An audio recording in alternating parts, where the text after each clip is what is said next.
예레미야서 36장 27절에서 32절까지입니다.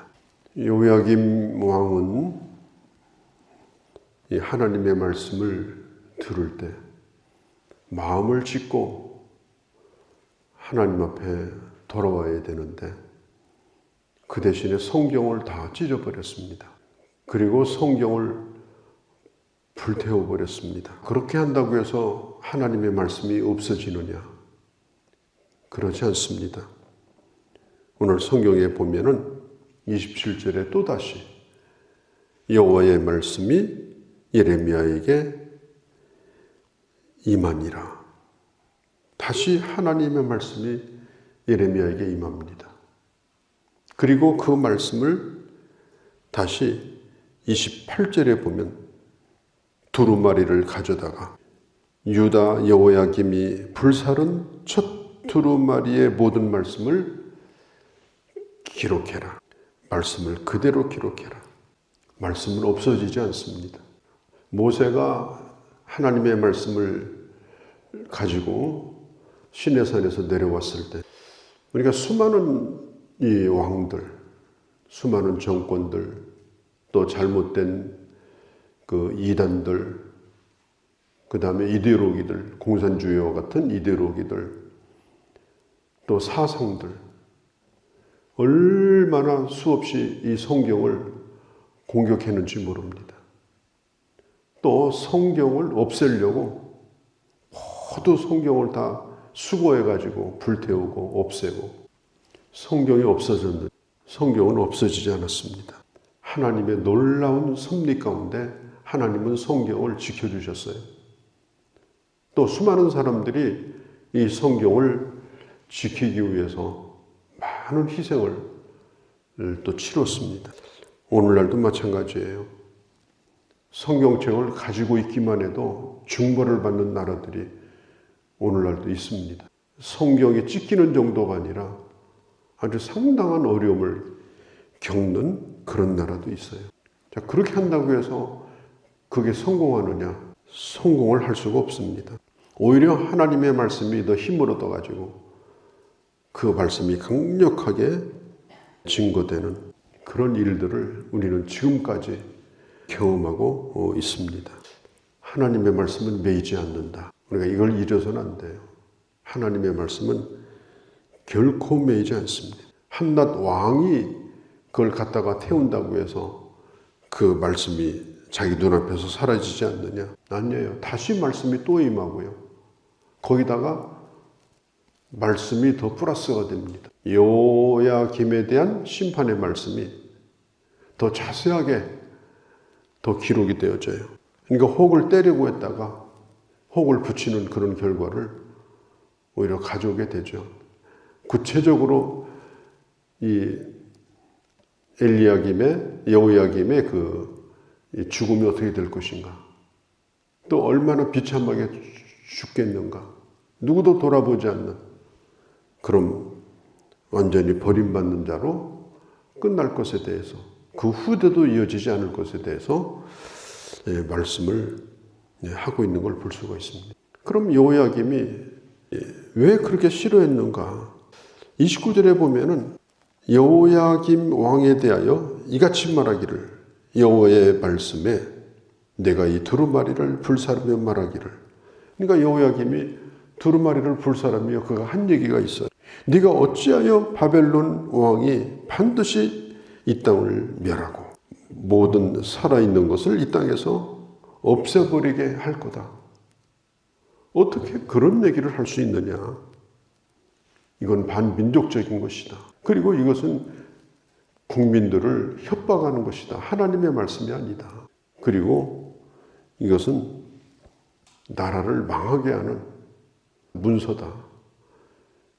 용납할 수가 없다. 이제 그런 생각 때문에 하나님의 말씀을 거절했다고 오늘 주님이 말씀하고 있습니다.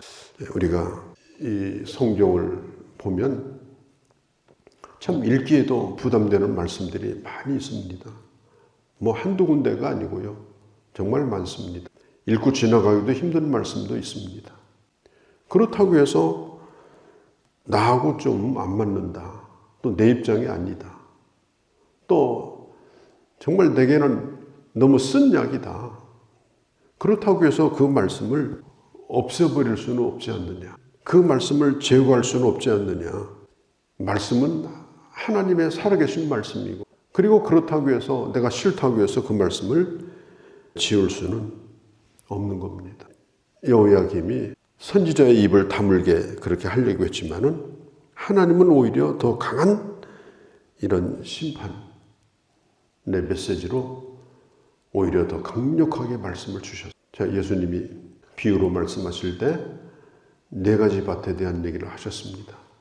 길가밭, 돌밭, 가시밭, 옥토밭.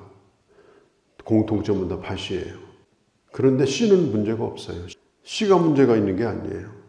땅에 문제가 있어요. 그 말씀을 어떤 자세로 받아들이는가. 길가밭 같은 이런 마음은 말씀을 완전히 거부했어요. 씨가 안 먹힌다 이런 얘기가 있죠. 씨가 안 먹히는 땅이 길가밭이에요. 씨가 먹혀야 뿌리도 내리고 열매도 맺는데 전부 거부하니까 길바닥에, 아스팔트 바닥에 씨앗이 굴러다니듯이, 그러다가 새가 주워 먹고 발에 짓밟히고 그렇게 하듯이, 그래서 전부 다 죽어버려요. 아무것도 열매를 맺지 못해요. 아스팔트 바닥이라더라도요, 틈난 구멍 사이로 뿌리만 내리면 거기서도 꽃이 피거든요. 그러니까 길가밭은 안 된다. 사탄이 와서 다 주워 먹는. 가시밭은 흙이 있는데 돌 틈에 흙이 좀씩 있어요.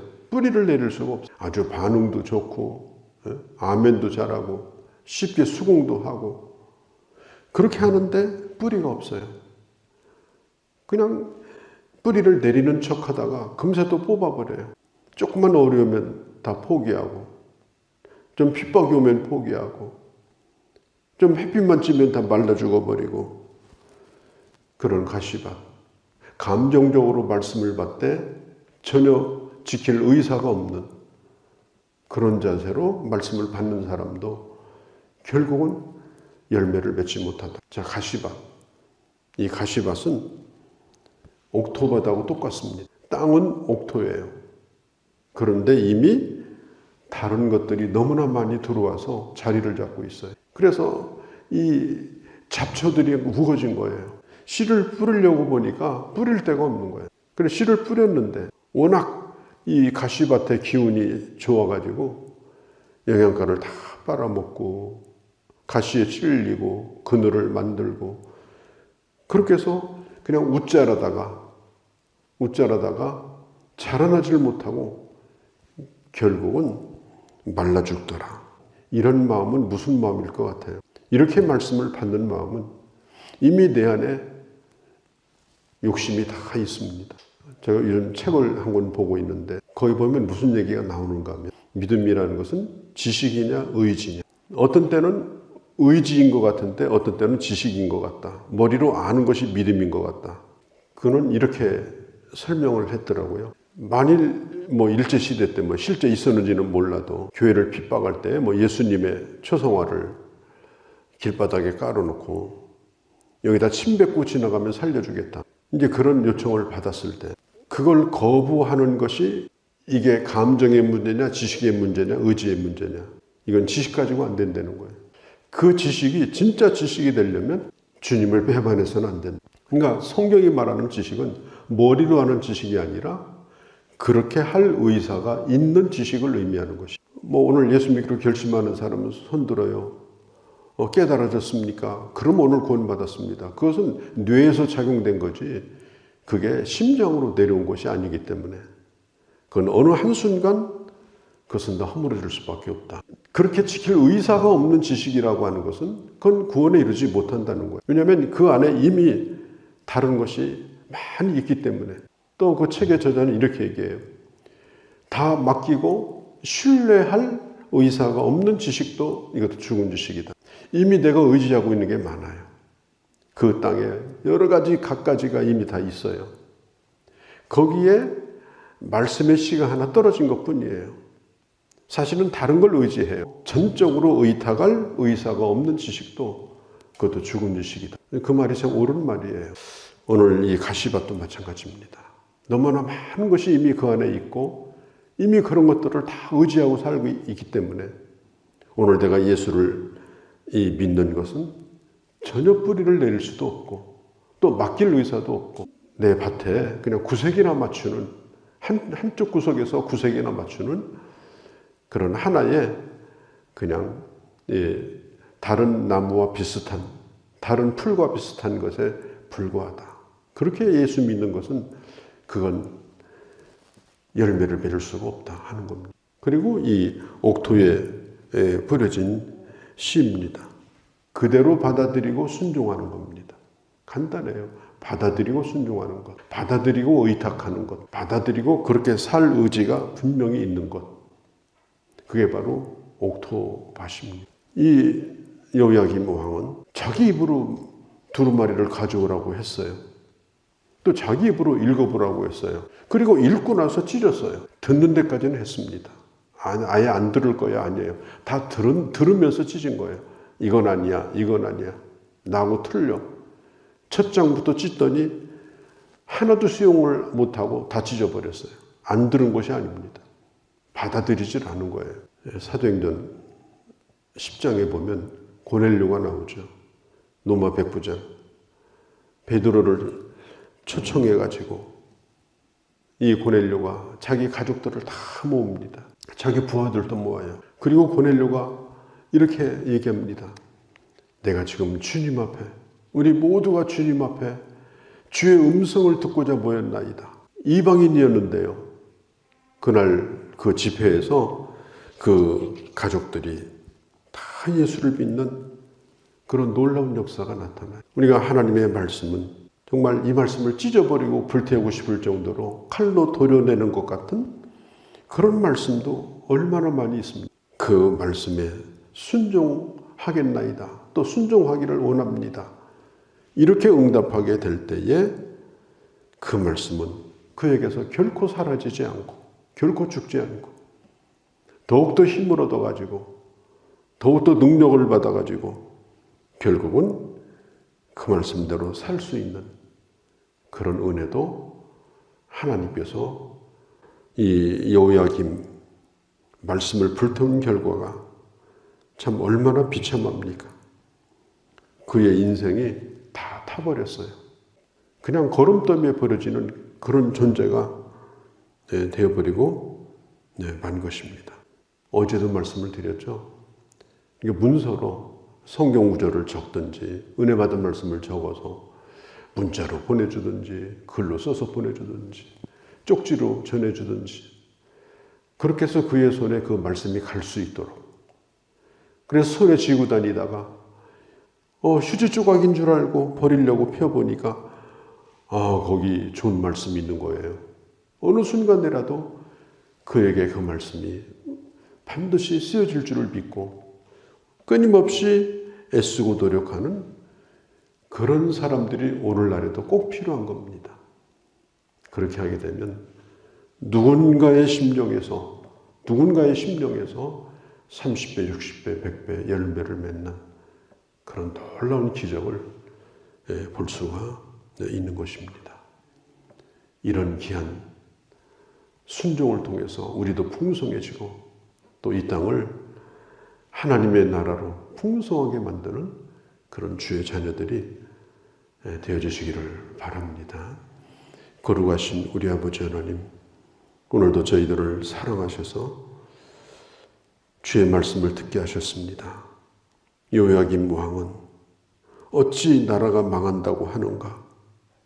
어찌 이 땅에 백성과 짐승이 사라진다고 하는가? 내가 왕인데 왕 앞에서 이런 막말을 할 수 있겠는가? 그는 한 인간으로, 한 왕으로 화도 낼 수 있고 그렇게 할 수도 있었지만 적어도 하나님의 말씀 앞에서는 그렇게 하지 말아야 되는데 그는 결국 그러므로 버림을 받고 말았습니다. 하나님의 말씀에 대한 자세가 화와 복을 결정하고 하나님의 말씀에 대한 자세가 구원과 심판을 결정한다는 사실을 아버지 우리는 들었습니다. 항상 주의 말씀을 들을 뿐 아니라 지식으로 받을 뿐 아니라 이 말씀을 내 인생의 의지로 삼고 순종하며 살며 하나님의 복을 받는 저희가 되게 하여 주시옵소서. 뿐만 아니라 이 말씀을 때를 얻든지 못 얻든지 누군가의 손에 전해주고 그의 가슴 속에 하나님의 말씀이 힘을 얻어서 아버지 그들 가운데 열매 맺기를 바라며 이 사명 감당하는 또한 저희가 되게 하여 주옵소서. 오늘 이 하루도 주께 의탁합니다. 우리 주 예수님의 이름으로 기도하옵나이다. 아멘.